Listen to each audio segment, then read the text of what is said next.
अस्सलाम वालेकुम क्लास, कैसे हैं आप सब।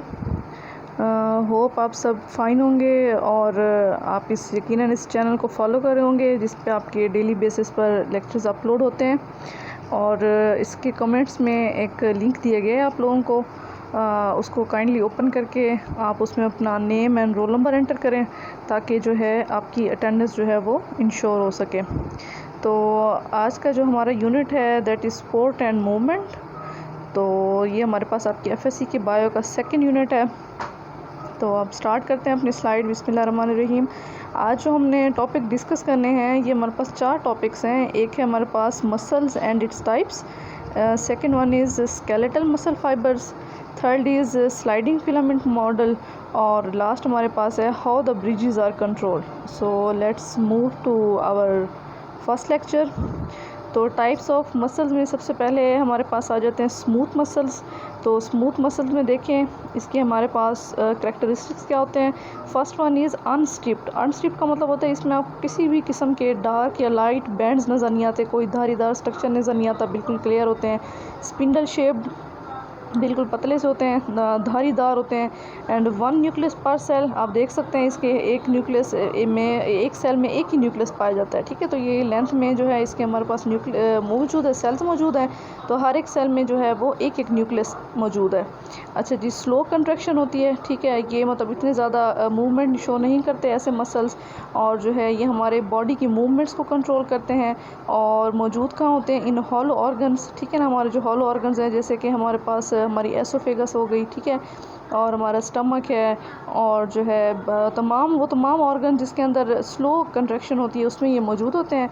और ये इनवॉलेंट्री होते हैं। इनवॉलेंट्री का क्या मतलब है कि ये इनकी मूवमेंट हमारे कंट्रोल में नहीं होती, यानी कि नर्वस कंट्रोल में नहीं होती। ये क्या होते हैं? इनवॉलेंट्री होते हैं। ठीक है, तो जब मतलब जैसे ही हम खुराक लेते हैं तो हमारे स्टमक के अंदर क्या होती है? ऑटोमेटिकली कंट्रक्शन स्टार्ट हो जाती है। ठीक है, तो वो कंट्रक्शन जो है वो हमारे इख्तियार में नहीं होती। तो हम सेकंड स्लाइड पे आ जाते हैं। Next one is about cardiac muscles. ठीक है, ये सेकंड टाइप है हमारे पास मसल्स की। तो इसमें देखें डायग्राम आपके सामने है। ये हमारे पास जो है इरेगुलर स्ट्रिप्ड होते हैं, मतलब कहीं कहीं आपको इसमें धारी नज़र आती हैं और कहीं नहीं। ठीक है, और ब्रांच्ड। ठीक है, तो इसमें देखें आपको डायग्राम में नज़र आ रहा है, इसमें से एक सिंगल जो है सेल में से कई ब्रांचेस निकल रही हैं। एंड मैनी न्यूक्लियाई पर सेल, तो एक सेल में एक से ज़्यादा न्यूक्लियस पाए जाते हैं। इंटरमीडिएट स्पीड ऑफ कंट्रैक्शन, मतलब या तो ना तो ये बहुत ज़्यादा कंट्रैक्ट होते हैं तेज़ी से, ना बहुत स्लो होते हैं, मतलब इनकी जो कंट्रैक्शन है वो इंटरमीडिएट होती है और वो स्पॉन्टेनियस होती है। ठीक है, अब देखिए हमारा जो दिल है, हमारा हार्ट, ठीक है, वो बीट कर रहा होता है, दिल धड़क रहा होता है, तो उसकी कंट्रैक्शन या रिलैक्सेशन वो हमारे हाथ में नहीं होती, वो स्पॉन्टेनियस होती है, वो खुद ब खुद कुदरती तौर पे होती रहती है। और इसका काम क्या है? Pumps blood. ठीक है, तो ज़ाहिर बात है हमारे पास दिल का काम ही ब्लड को पम्प करना है, और ये भी इनवॉलेंट्री होती हैं। ठीक है, they are not in our control of in our will. ठीक है, नेक्स्ट हमारे पास आ जाते हैं स्केलेटल मसल्स।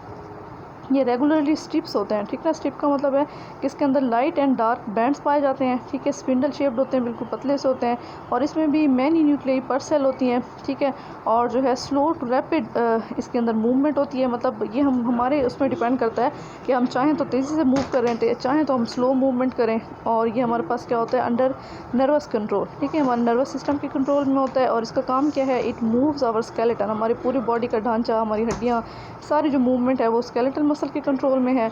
और जो है इसका ये हमारे पास वॉलंटरी कंट्रोल है। वॉलंटरी का मतलब हमारे इख्तियार में है अपने, कि हमारी मर्ज़ी, हम जब चाहें उठें, बैठें, वॉक करें, स्लीप करें, जो भी मूवमेंट अपनी बॉडी में रखें, तो ये हमारी अपनी बॉडी के कंट्रोल में है, हमारे अपने हाथ में है। तो नेक्स्ट अब हम देखते हैं कि इनका स्ट्रक्चर कैसा होता है स्केलेटल मसल्स का। ठीक है ना, अब हमारे पास जो एक मसल है स्केलेटन का, तो मज़ीद जो है ये छोटे छोटे फाइबर से मिलकर बना हुआ है, उनको हम नाम देते हैं मसल फाइबर्स का। तो अगर हम मसल फाइबर्स के स्ट्रक्चर की तरफ आएँ तो उसमें हमें न्यूक्लियाई नज़र आते हैं। ठीक है, सार्कोलीमा होती है। सार्कोलीमा क्या होती है? सार्कोलीमा होती है plasma membrane of the muscle, इसको हम नाम देते हैं सार्कोलीमा का। जैसे हमारे पास सेल मेम्ब्रेन होती है, सेल की मेम्ब्रेन, आउटर मेम्ब्रेन, सार्कोलीमा स्पेसिफिकली जो हमारे स्केलेटल मसल्स हैं उसके आउटर मेम्ब्रेन को हम कहते हैं। उसके बाद सार्कोप्लाज्म। सार्कोप्लाज्म क्या होता है? ये हमारे पास एक लिक्विड होता है। ठीक है, लाइक साइटोप्लाज्म, जैसे साइटोप्लाज्म जो है हमारे सेल में मौजूद है, उसी तरह सार्कोप्लाज्म जो है वो स्केलेटल मसल के सेल में मौजूद है। ठीक है, नेक्स्ट हमारे पास इसमें मायोफिब्रल्स आ जाते हैं। मायोफिब्रल्स क्या होते हैं? ये मज़ीद इसके अंदर पतली धारीदार स्ट्रक्चर्स होते हैं।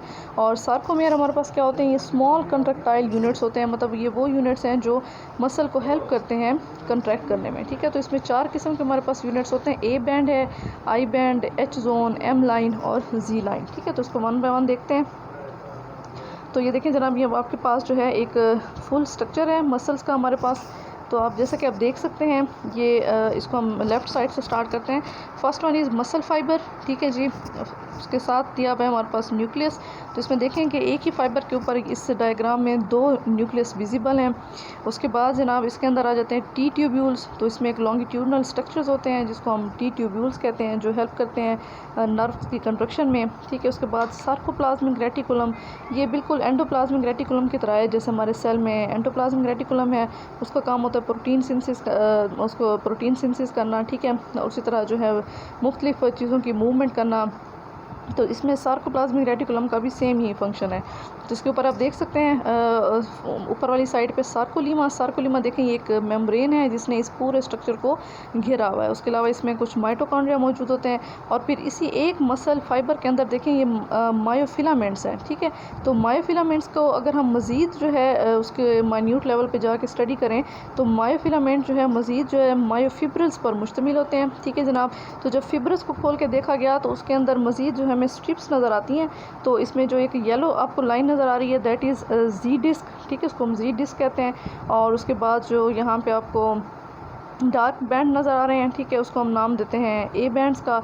और लाइट बैंड को हम नाम देते हैं आई बैंड का। ठीक है जनाब, तो जो है अब जो है हमारे पास एक आई बैंड से लेकर दूसरे आई बैंड तक का जो स्ट्रक्चर है उसको हम नाम देते हैं सार्कोमेयर का। तो बेसिकली ये सार्कोमेयर होता है कि जब ये आई बैंड, दोनों में आई बैंड्स क्या होती हैं, एक दूसरे पे ओवरलैप होती हैं, तो ये मसल हमारा क्या हो जाता है, कॉन्ट्रैक्ट हो जाता है।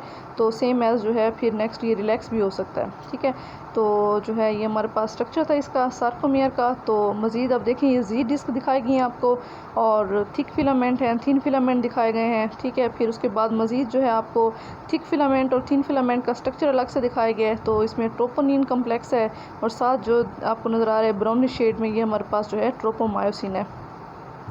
तो नेक्स्ट आप देखें इसकी तरफ, अब हम देखते हैं मायोफिलामेंट्स को मज़ीद स्टडी करते हैं। तो इसमें देखें मैंने आपको बताया कि इसके अंदर एक थिक फिलामेंट होता है और एक जो है थिन फिलामेंट होता है। तो जो थिक फिलामेंट होता है ये it extend the length of the A band. ठीक है, ये पूरे ए बैंड के साथ साथ मूव करता है। इसका डायमीटर हमारे पास तकरीबन 16 नैनोमीटर होता है, और ये एक प्रोटीन से मिलकर बना होता है जिसको हम मायोसिन कहते हैं। और जो मायोसिन प्रोटीन का क्या काम है, इसका एक स्पेसिफिक स्ट्रक्चर होता है, इसके अंदर हेड मौजूद है और उसकी टेल मौजूद होती है। ठीक है, और अगर हम थिन फिलामेंट की तरफ मूव करें तो इसका हमारे पास डायमीटर 7 to 8 नैनोमीटर होता है। अभी आगे 3 किस्म की प्रोटीन से मिलकर बनी हुई है। First one is actin protein, second is tropomyosin and third one is troponin. ठीक है जी, तो ये हमारे पास स्ट्रक्चर्स हैं तकरीबन, ये दोनों हमारे पास थिक एंड थिन फिलामेंट है। ठीक है, जो कि मिल के क्या बनाते हैं, हमारे पास मायोफिलामेंट्स बनाते हैं। तो ये देखिए जनाब, ये आपके सामने स्ट्रक्चर आ गया एक। तो ये जो आपको पिंक शेड में नज़र आ रहा है दैट इज़ थिक फिलामेंट। ठीक है, इसको मायोसिन फिलामेंट कहते हैं। तो आप इसमें देख सकते हैं कि मायोसिन का हेड दिखाया हुआ है, और ये जो लॉन्गिट्यूडनल स्ट्रक्चर है इसको हम टेल कहते हैं। और ये जो आपको ऊपर ग्रीनिश शेड में नज़र आ रहा है, तस्बीह की तरह के जैसे दाने एक दूसरे के ऊपर जुड़े हुए होते हैं, ये हमारे पास एक्टिन फिलामेंट है। और इसके ऊपर जो पर्पल कलर के आपको नज़र आ रहे हैं दाने लाख स्ट्रक्चर, इसको हम ट्रोपोनिन कहते हैं। ठीक है, तो इस तरह जो है ये हमारे पास थिक और थिन फिलामेंट का स्ट्रक्चर है। अब हम देखते हैं जनाब स्लाइडिंग फिलामेंट मूवमेंट मॉडल क्या होता है। स्लाइड फिलामेंट मॉडल बेसिकली हमें ये बताता है कि हाउ मसल्स कंट्रैक्ट, या जो अभी आपने पढ़ा ए बैंड है, आई बैंड, ये किस तरह एक दूसरे के ऊपर स्लाइड करेंगे कि हमारा मसल क्या हो जाएगा, कंट्रैक्ट हो जाएगा। ठीक है, अब जैसे फॉर एग्जांपल आपने अपने आर्म को बिल्कुल सीधा रखा हुआ है, ठीक है, तो इसका मतलब है कि आपने आर्म को रिलैक्स किया हुआ है। अब जब हम अपनी आर्म को बेंड करते हैं, ठीक है, अपने नी के उसके कोहनी के जोड़ पे, ठीक है, या हम अपनी लेग को मूव कराते हैं नी के जोड़ पर, तो उस वक्त जो है ये कंट्रैक्शन किस तरह से होती है। तो ये मॉडल देखें, ये हमें दिया गया था बाय एच हेक्सले एंड जो है एफ हेक्सले, ये दो हमारे पास साइंटिस्ट थे, उन्होंने ये मॉडल दिया था हमें। और जनाब इसमें जो है इसका स्ट्रक्चर देखेंगे, सबसे पहले तो क्या होता है, एक्टिन और मायोसिन फिलामेंट एक दूसरे के ऊपर स्लाइड करते हैं। ठीक है, ये एक दूसरे के ऊपर ओवरलैप कर जाएंगे। इससे क्या होगा, जैसे ही वो एक दूसरे के करीब आएंगे तो जी लाइन जो है वो मज़ीद एक दूसरे के करीब आ जाएंगी, दे ब्रॉट टुगेदर। और आई बैंड क्या हो जाएगा, शॉर्टन हो जाएगा। वाई गेट शॉर्टन, बिकॉज ये कॉन्ट्रैक्ट हो जाएगा। अब क्योंकि एच जोन जो है इसी आई बैंड के बीच में होती है, तो जैसे ही आई बैंड शॉर्टन होगा तो एच जोन एकदम से क्या हो जाएगा, उसमें डिसअपियर हो जाएगा और जो बाइंडिंग साइट है थिक फिलामेंट की वो अटैच हो जाएंगी थिन फिलामेंट के साथ, यानी कि जो थिक फिलामेंट के ऊपर मायोसिन का हेड है वो थिन फिलामेंट के ऊपर जाकर अटैच हो जाएगा और इससे क्या होंगी, क्रॉस ब्रिजेस जैसी एक्टिन फिलामेंट के साथ कॉन्ट्रैक्ट होंगी तो सार्कोमेयर जो है वो सेंटर में कॉन्ट्रैक्ट होगा और मसल हमारा क्या हो जाएगा, बेंड हो जाएगा। तो देखें जी, उन्होंने आपको डायग्राम दिखाई हुई है स्लाइड फिलामेंट मॉडल की। तो फर्स्ट वन देख लेते हैं आप कि myosin cross bridges attach to actin filament. तो अब इसमें देख सकते हैं कि मायोसिन के हेड हैं जो कि थिन फिलामेंट पर मौजूद होते हैं, उन्होंने थिन फिलामेंट की जो ट्रोपोनिन साइट है उसके साथ अटैचमेंट लिया हुआ है। ठीक है, अब मायोसिन का जो हेड है हमारे पास, ठीक है, ये मज़ीद जो है ये कब अटैच होगा उसके साथ, जब ये इसके अंदर मौजूद एटीपी हाइड्रोलाइज हो जाएगी, यानी कि एटीपी जो है वो किस में टूट के हो जाएगी, एडीपी और एक फॉस्फेट रिलीज़ होगा। तो इससे क्या होगा, मायोसिन हेड को एनर्जी मिलेगी और वो अटैच हो जाएगा ट्रोपोनिन के साथ। तो सेकंड वन देखें तो जैसे ही इसके अंदर से एडीपी और फॉस्फेट रिलीज़ हुआ, ये टोटली जो है मायोसिन का जो हेड है वो अटैच हो गया है एक्टिन फिलामेंट के ट्रोपोनिन के साथ। ठीक है, तो नेक्स्ट में जैसे ही अब एटीपी अगेन इसको मिलेगी तो ये इससे क्या हो जाएगा, डिटैच हो जाएगा और ट्रोपोनिन या एक्टिन और मायोसिन फिलामेंट एक दूसरे से क्या हो जाएंगे, अब ये चले जाएंगे। तो यहाँ हमारा मसल अगेन क्या हो जाएगा, रिलैक्स हो जाएगा। तो नेक्स्ट इसमें हम देखें अगेन जो है muscle is ready to contract. तो इसमें अगेन जो है इसमें एडीपी और फॉस्फेट क्या होंगे, हाइड्रोलाइज होंगे और ये जो है हमारे पास जो मायोसिन का हेड है वो किससे अटैच हो जाएगा, ट्रोपोनिन के साथ। ठीक है, तो ये हमारे पास स्लाइड फिलामेंट थ्योरी हो गई। तो अब हम देखते हैं कि हाउ मसल्स कॉन्ट्रैक्ट या उनकी जो कंट्रक्शन है किस तरह कंट्रोल होती है। अच्छा जनाब, तो जब ये रेस्ट में होते हैं tropomyosin covers the actin head so myosin not attach. अब मायोसिन जो है ये है हमारे पास थिक फिलामेंट का कंपोनेंट और जो ट्रोपोमायोसिन या एक्टिन है ये दोनों हमारे पास हैं थिन फिलामेंट के जो है हमारे पास स्ट्रक्चर्स हैं। ठीक है, तो जैसे ही हमारे पास जब तक ट्रोपोमायोसिन एक्टिन को कवर रखेगी तब तक जो मायोसिन है वो एक्टिन के साथ अटैच नहीं हो पाएगा और इस तरह जो है हमारा मसल उस वक्त तक कॉन्ट्रैक्ट नहीं करेगा। तो इसमें देखें कि अब इसमें क्या होता है कि जब मसल ने बाइंड करना हो या कॉन्ट्रैक्शन होनी हो तो उस वक्त क्या होता है, सबसे पहले जो है कैल्शियम आके बाइंड हो जाएगा ट्रोपोनिन के साथ। ठीक है जनाब, ट्रोपोनिन अब किस पर मौजूद है, थिन फिलामेंट पर। तो जैसे ही ट्रोपोनिन के साथ कैल्शियम आके अटैच होगा फ़ौरन ये ट्रोपोनिन क्या हो जाएगी, स्लाइटली मूव करेगी। ठीक है, तो जैसे ही ये मूव करेगी इसके साथ ही ट्रोपोमायोसिन भी क्या हो जाएगी, डिस्प्लेस हो जाएगी। तो जैसे ही ट्रोपोमायोसिन डिस्प्लेस होगी तो थिन फिलामेंट के ऊपर जो है एक हमारे पास जो है एक रिच सा स्ट्रक्चर अपीयर होगा जिसके साथ जाके मायोसिन अटैच हो जाएगी। ठीक है, मायोसिन किसका हिस्सा होती है, मायोसिन होती है थिक फिलामेंट का। तो ट्रोपोमायोसिन के रिलीज़ होते ही एक छोटे सा होल पैदा हो जाता है, ये यूँ समझिए एक स्पेस हमारे पास अटैच हो जाती है कर्व शेप। तो मायोसिन का हेड जो है उस शेप में जाके क्या हो जाता है, अटैच हो जाता है। ठीक है, तो जैसे ही उसके साथ जाके अटैच होगा तो थिक और थिन फिलामेंट क्या हो जाएंगे, आपस में एक दूसरे के करीब आ जाएंगे और हमारा मसल कॉन्ट्रैक्ट होगा। और इस दौरान जो मायोसिन को एनर्जी मिलती है वो एटीपी से आती है, तो इस दौरान एटीपी क्या हो जाएगी, हाइड्रोलाइज हो जाएगी।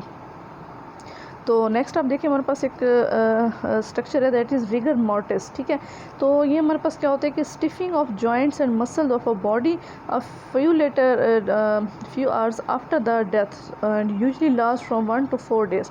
तो अब रिगर मॉर्टिस क्या होता है कि अब देखिए जब खुदा न खास्ता किसी बंदे की डेथ होती है तो उसके मसल्स क्या हो जाते हैं, स्टिफ हो जाते हैं, अकड़ जाते हैं।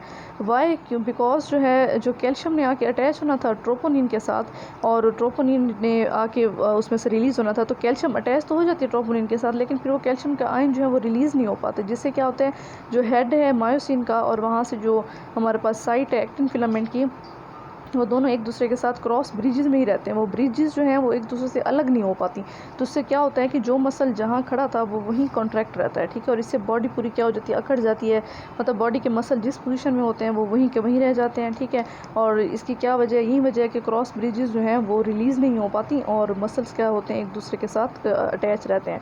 ठीक है, तो इसको हम रिगर मॉर्टिस कहते हैं। तो रिगर मीन स्टिफनेस और मॉर्टिस मीन आफ्टर डेथ।